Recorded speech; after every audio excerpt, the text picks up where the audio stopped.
ഉണ്ണി ബാലകൃഷ്ണൻ നമുക്കൊപ്പമുണ്ട്. ഉണ്ണി ബാലകൃഷ്ണൻ ഞങ്ങളെക്കാൾ മുൻപേ ബഹുദൂരം സഞ്ചരിച്ചു. അദ്ദേഹം ഇപ്പോൾ വൈത്തിരിയിലുണ്ട്. വൈത്തിരിയിലെ സംരംഭകരുമായും വൈത്തിരിയിലെ നാട്ടുകാരുമായിട്ടും ഉണ്ണി ബാലകൃഷ്ണൻ കാര്യങ്ങൾ ആരായും. നമുക്ക് ഉണ്ണി ബാലകൃഷ്ണനിലേക്ക് കൂടി ഒന്ന് വളരെ വേഗം പോയിട്ട് വരാം. ഉണ്ണി ബാലകൃഷ്ണൻ, ഞങ്ങൾ വൈത്തിരിക്ക് അടുത്തുകൊണ്ടിരിക്കുകയാണ്. നല്ല കാഴ്ച, ഇടയ്ക്ക് സൂര്യനൊന്ന് തലനീട്ടിപ്പോയി.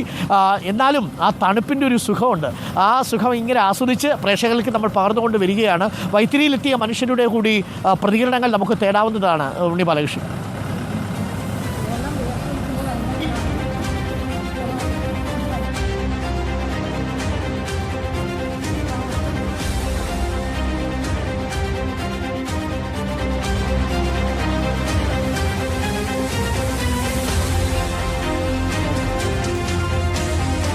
നിശ്ചയമായും അരുൺ നോക്കൂ, വൈത്തിരിയിലേക്ക് എത്തുമ്പോൾ കാലാവസ്ഥയൊന്നും മെച്ചപ്പെട്ടിട്ടുണ്ട്. താങ്കൾ പറഞ്ഞതുപോലെ അല്പം വെയിലൊക്കെ പ്രത്യക്ഷമായി തുടങ്ങിയിരിക്കുന്നു. അതുപോലെ തന്നെ ആളുകളും വളരെ ഉഷാറായിട്ടുണ്ട്.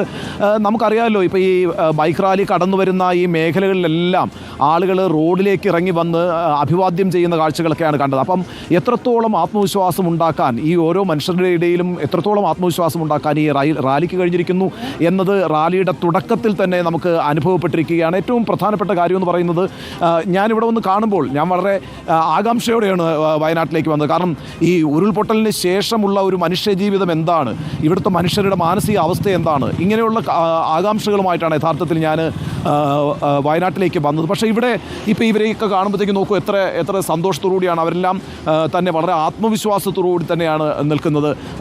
ഈ പറയുന്ന ഇത്രയും വലിയൊരു ദുരന്തമുണ്ടായി, ആ ദുരന്തത്തിനെ അതിജീവിച്ചുകൊണ്ട് ഇനിയും മുന്നേറേണ്ടതുണ്ട് എന്ന ആ ഒരു ആത്മവിശ്വാസം നേടാൻ അവർക്ക് ആയിട്ടുണ്ട്. നോക്കൂ, നിങ്ങളൊക്കെ എങ്ങനെയാണ് ഒരു ജീവിതാവസ്ഥയൊക്കെ എങ്ങനെയാണ് ഇപ്പോൾ?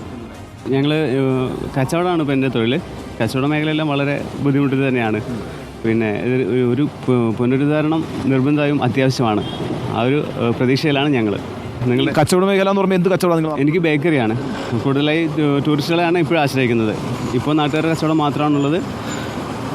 അതാണ് അവസ്ഥ.